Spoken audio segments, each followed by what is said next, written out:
बसरा साहब भी बैठे हैं, नाराज ना होइएगा। मतलब समझ नहीं आ रही कि इस वक्त पीटीआई के किस बंदे से डायलॉग करके हम लोगों ने उनके साथ मिलकर एहतजाज करना है। वाह, बहुत अगर खूब, आप सही मुझसे कह रही हैं आप। प्रोग्राम में मैं बैठी हुई हूँ, बहुत खूब। आप मुझसे मेरी राय लें, तो जब तक खान साहब बाहर आके उनके शब्द ना सुन ले, हमें तो किसी पे भरोसा नहीं है। क्योंकि यहाँ पर एक बंदा एक बात करता है, दूसरा बंदा दूसरी बात करता है।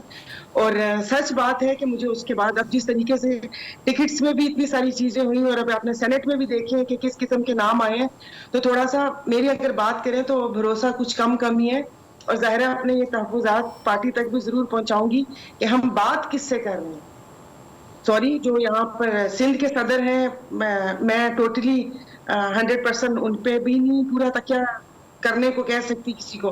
सायरा साहिबा, उस आशीर्वाद से मैंने आशीर्वाद तगड़ा है ना वैसे।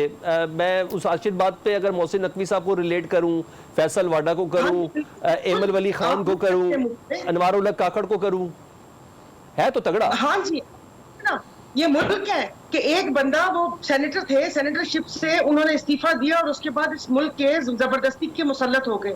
क्योंकि हम अपोजिशन में थे, हमसे तो कोई इन्होंने राय नहीं मांगी, ना नाम बताया, और उसके बाद अब वो वापस से सेनेटर बन रहे हैं। ये मुल्क है, ये क्या हो रहा है?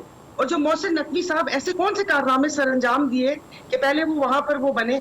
लेकिन देखिए, अगर उससे पहले एक तस्वीर थी, वो खाने खुदा के दरवाजे से निकल रहे थे, तो बस उसके बाद आप समझ जाए वो पूरी स्टोरी आपके सामने है कि ऐसी कौन सा मसला है कि आपने उनको वजीर दाखिला। तो जो जीत, चले ठीक है, अब आप ये बहस छोड़ दें कौन जीता कौन नहीं जीता। अभी जो काबीना या नून के पास हुकूमत है, तो क्या नून के पास के इतने कॉम्पिटेंट बंदे नहीं है जो आप बाहर से पैराशूटर लेकर आए?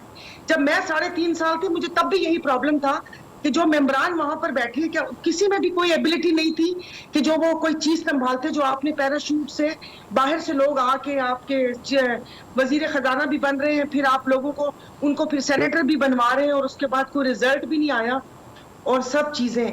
अब मुझे नहीं पता कि अब देखिए, सियासत करनी तो सियासतदानों को मिलजुल के बैठना होगा। इन 5 हमारे सियासतदानों को, अदलिया को, जो सहाफत है उसको, स्टैब्लिशमेंट को, मिलिट्री स्टैब्लिशमेंट को, ब्यूरोक्रेसी को, और हर बंदे को अपनी अपनी जगह का तयन करना होगा। ये मुल्क तभी चल सकता है, वरना ना मुआशी इस्तेहकाम आएगा, ना सियासी इस्तेहकाम आएगा। और हालात आप देख रहे हैं कि आप अपने पड़ोसी मुल्क को देख लें कि वहां पर क्या हो रहा है और वहां पर किस तरीके से आवाम को रिलीफ दिया जा रहा है।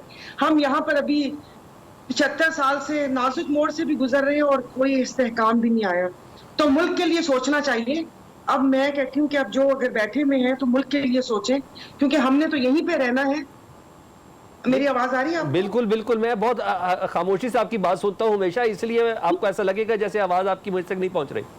चलिए, शुक्रिया। आप देखिए, हमने यहीं पे रहना है, आगे बहुत सारे मसाइल हैं, तो मैं कहती हूँ कि बस अब सर जोड़ के इस मसाइल को हल कर लें। क्योंकि ये तो खेल वो जो कहते हैं ना कि म्यूजिकल चेयर चलती रहेगी, लेकिन जो आम इंसान है उसकी जिंदगी बहुत मुश्किल हो चुकी है।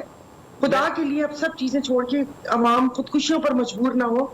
आगे फिर बिजली के बिल है, सारी महंगाई है, तो मिल के बस अब इसी को देख लें। अब जो हो गया, IMF का प्लान भी है ना।